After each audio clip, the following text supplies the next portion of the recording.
केसरपुरा नामक गांव में कमलेश नामक एक गरीब किसान अपनी माता पिता के साथ रहता था।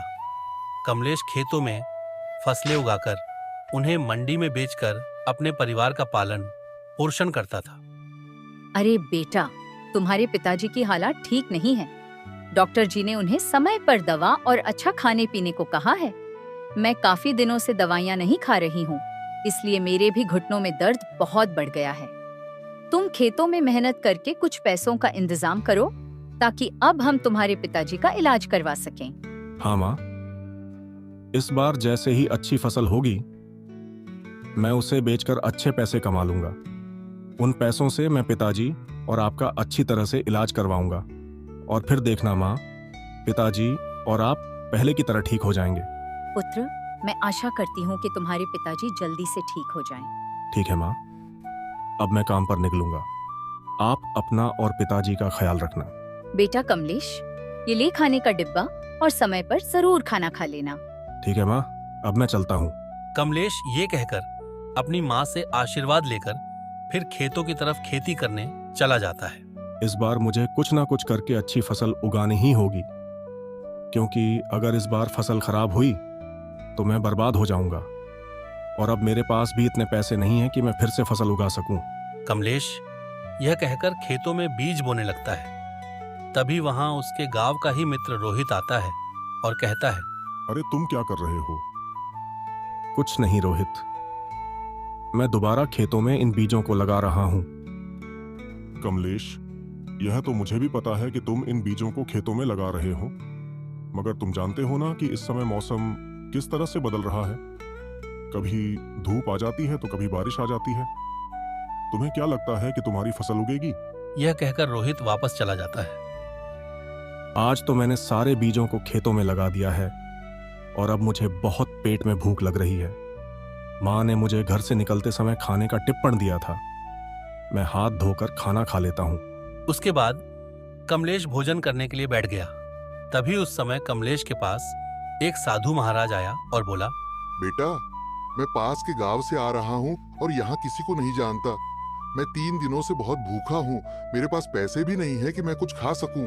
साधु बाबा, आपको भूख लग रही है तो आप ये खाना खा लीजिए। मैं जानता हूं ये खाना आपकी खाने लायक तो नहीं है, लेकिन फिर भी अगर आप चाहें तो इस खाने को खा सकते हैं। कमलेश यह कहकर अपना सारा खाना साधु बाबा के आगे रख देता है। तभी साधु बाबा प्रसन्न होकर वो खाना खा लेता है और फिर कमलेश से कहता है, बेटा, यह खाना बहुत ही स्वादिष्ट था। बेटा, तुम लगातार मेहनत करते जाओ, फल जरूर मिलेगा। साधु बाबा ने कमलेश को यह आशीर्वाद देकर वापस लौट जाते हैं, जबकि कमलेश उन्हें जाता देख खुद भी अपने घर की तरफ चला जाता है। कमलेश बेटा, तू आ गया? हाँ माँ, खेतों में सारा काम जल्दी ही हो गया था, इसलिए मैंने सोचा कि अब घर चलना चाहिए। माँ, अगर घर में कुछ खाने को है तो मुझे दे दो, मुझे बहुत भूख लगी है। कमलेश, तू जानता है ना, जब से तेरे पिताजी बीमार पड़े हैं तब से मेरे हालात बहुत खराब हैं। बहुत मुश्किल से ही गुजारा हो पाता है। जो पैसे मेरे पास थे उनसे मैं तेरे पिताजी की कुछ दवाइयाँ ले आई और रात का जो बचा हुआ खाना था उसे मैंने खा लिया। कमलेश ने अपनी माँ की बात सुनकर भूखा ही सो जाता है। कुछ दिन ऐसे ही बीत जाते हैं। कमलेश दूसरों के खेतों में काम करके पैसे कमाता है और अपने माता पिता का खर्चा उठाता है। साथ ही वो अपने खेतों में उगी फसल की भी देखभाल रखता है। ईश्वर की कृपा से मेरी फसलें तो बहुत अच्छी उग रही हैं। आने वाले समय में मुझे इनका बहुत अच्छा मुनाफा मिलेगा। कमलेश अपने मन में ये बात सोच रहा था कि तभी उसका मित्र रोहित फिर से वहां आता है और कमलेश से कहता है, कमलेश, तेरी फसल तो बहुत अच्छी उग गई। क्या बात है, तेरा तो नसीब ही चमक रहा है। आजकल तू दूसरों के खेतों में भी काम कर रहा है और साथ ही साथ तेरे खुद के खेतों में भी अच्छी तरह की फसल हो गई है। हमारे खेतों में तो अच्छी फसल हो ही नहीं रही है। मित्र, ऐसा कुछ नहीं है, बस ये मेरी मेहनत का फल है। और रही बात दूसरों के खेतों में काम करने की, तो अगर मैं काम नहीं करूंगा तो मैं अपने माता पिता का इलाज कैसे करवा पाऊंगा। कमलेश रोहित से ये सब कह ही रहा था कि तभी अचानक मौसम खराब हो जाता है और देखते ही देखते बारिश शुरू हो जाती है। रोहित बारिश होता देखकर अंदर ही अंदर बहुत खुश होता है और फिर कमलेश से कहता है। तुम अपनी फसल को खाद देना।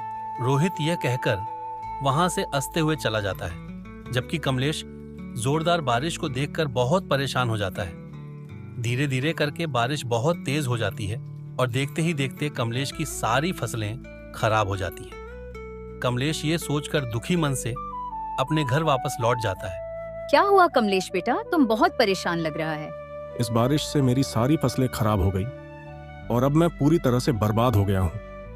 मेरे पास एक भी पैसा नहीं है जिससे मैं खेतों में दोबारा फसल उगा सकूं। पुत्र, कोई बात नहीं, ये सब नसीब का खेल है। आज हमारा बुरा समय है, कल हमारा अच्छा समय भी आएगा। तुम दिल छोटा मत करो, देखना कोई ना कोई रास्ता जरूर निकलेगा। कमलेश अपनी खराब हुई फसलों के बारे में सोच सोच कर बहुत दुखी हो रहा था। तभी कमलेश ने अपने मन में सोचने लगा कि अगर मैं इस समस्या का समाधान साधु महाराज से पूछो तो साधु महाराज मुझे इस समस्या का समाधान कुछ ना कुछ तो बताएंगे।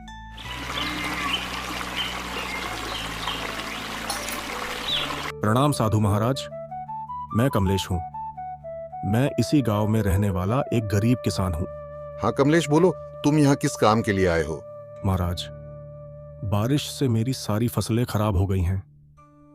मैं पूरी तरह से बर्बाद हो गया हूँ और मेरे पिताजी बहुत बीमार हैं। मेरे पास इतने पैसे भी नहीं हैं कि जिससे मैं अपने पिताजी का इलाज करवा सकूं। पुत्र कमलेश, मैं तुम्हें एक काम बताता हूँ। तुम्हें मेरे महल के बगीचे में लगे सारे पेड़ पौधों की साफ सफाई करनी होगी। साधु महाराज की बात सुनकर कमलेश काम करने के लिए तैयार हो गया। इस बगीचे में कमलेश का मित्र रोहित भी काम किया करता था। अच्छा, तो कमलेश अब यहाँ भी काम करने लगा है। देखता हूँ ये यहाँ कैसे काम करता है। रोहित यह सोचते हुए वहां से चला जाता है। कुछ दिनों बाद राजा कमलेश के काम से बहुत खुश थे। वहीं राजा की खुशी देखते रोहित एक चाल चलता है। इस सारे खजाने को मैं कमलेश के बगीचे में रख दूंगा और जब इस खजाने को तोला जाएगा तब मजा आएगा। रोहित राजा के खजाने को चुराने के बाद कमलेश के बगीचे में रख देता है और फिर वो चला जाता है। कुछ समय बाद मंत्री जी महाराज से कहते हैं, महाराज, महल से आपका खजाना गायब हो गया है। मंत्री जी, आप ये क्या बात कह रहे हो? मेरा खजाना राजमहल से आकर किसने चुराया? महाराज अपने खजाने की चोरी होने की बात सुनकर महल में काम करने वाले सारे नौकरों को एक जगह बुलाकर उनसे पूछताछ करते हैं। देखो, मैं जानता हूँ कि मेरा खजाना तुम में से है किसी एक ने चोरी किया है। जिसने भी ये काम किया है तो चुपचाप मुझे बता दो। अगर तुमने खुद अपने मुंह से सच बता दिया तो मैं तुम्हें सजा नहीं दूंगा, लेकिन अगर मैंने खुद तुम्हें रंगे हाथों पकड़ लिया तो मैं तुम्हें बहुत बुरी सजा दूंगा। राजा सबसे अपनी बात कह रहे थे, तभी रोहित बोलता है, महाराज, मैंने कमलेश को उसके बगीचे में कुछ छुपाते हुए देखा था। हो सकता है कि वो आपका खजाना हो, आप उसकी तलाश लीजिए। महाराज रोहित की बात सुनकर राजमंत्री को कमलेश तलाशी लेने के लिए कहते हैं। महाराज ये देखिए, ये आपका खजाना कमलेश ने अपने बगीचे में छुपा रखा था। कमलेश, तूने मेरे राजमहल में चोरी करने की सोची, कैसे तुम्हें चोरी करने का दंड जरूर मिलेगा। तुम्हें राजमहल से जाना होगा। राजा ये कहकर कमलेश को अपने महल से निकाल देते हैं। कमलेश मायूस होकर जंगल की तरफ चला जाता है। उसे जंगल में दो दोस्त लकी और राजू कमलेश को आते हुए देखते हैं और कहते हैं, लगता है कोई गांववासी हमारे जंगल की तरफ आया है। हाँ, और मुझे लगता है कि ये व्यक्ति अपने जीवन से बहुत परेशान है। अच्छा, चलो हम दोनों उसके पास चल के उससे पूछ लेते हैं। अरे सुनो, तुम कौन हो और यहाँ क्यों आए? हमने तुम्हें यहाँ पहले तो कभी नहीं देखा। मेरा नाम कमलेश है और मैं इसी गांव में रहता हूँ, लेकिन महाराजा ने मुझ पर चोरी का छोटा अंजाम लगाकर मुझे अपने महल से निकाल दिया और अब मेरे पास एक भी पैसा नहीं है जिससे मैं अपने परिवार का पालन पोषण कर सकूं। तुम्हारे साथ तो बहुत बुरा हुआ। बताओ, हम तुम्हारे लिए क्या कर सकते हैं? देखो कमलेश, परेशान मत हो, देखना एक दिन सब कुछ ठीक हो जाएगा। अभी लकी कमलेश से ये कह ही रहा था कि तभी पीछे से एक जहरीला सांप लकी को डसने आता है। तभी कमलेश अपने पास रखी पेड़ों को काटने वाली कुल्हाड़ी से उस सांप वार कर देता है, जिससे वो सांप तुरंत मर जाता है। तुम्हारा बहुत बहुत शुक्रिया। तुमने मेरे दोस्त की जान बचाई। अगर ये सांप हम दोनों को काट लेता तो हम तो मर ही जाते, लेकिन तुमने ऐसा नहीं होने दिया। कमलेश राजू की बात सुनकर कहता है, कोई बात नहीं दोस्तों, ये तो मेरा फर्ज था। अगर तुम्हारी जगह कोई और भी होता तब भी मैं उनकी जान बचाता। कमलेश की ये बात सुनकर लकी उसे एक सिक्का देता है और कहता है, मेरी तरफ से तुम्हारे लिए भेंट है। इस सिक्के को तुम हमेशा अपने पास रखना। लेकिन इसको अपने पास रखने से क्या होगा? ये सिक्का मुझे एक साधु बाबा ने दिया था। उन्होंने कहा था कि जिसके पास भी ये सिक्का होगा वे धनवान हो जाएगा। ठीक है मेरे दोस्त, धन्यवाद। कमलेश उस लकी की बात सुनकर वापस अपने घर लौटता है। कमलेश की जाने के बाद लकी और राजू गायब हो जाते हैं। इधर रोहित राजा के खजाने से कुछ न कुछ चोरी करता रहता है और कुछ दिन बाद रोहित चोरी करते हुए पकड़ा जाता है। अच्छा, तो तुम हो असली चोर? मुझे माफ कर दीजिए महाराज, मैंने एक गरीबी के कारण किया। आज के बाद मैं कभी चोरी नहीं करूंगा।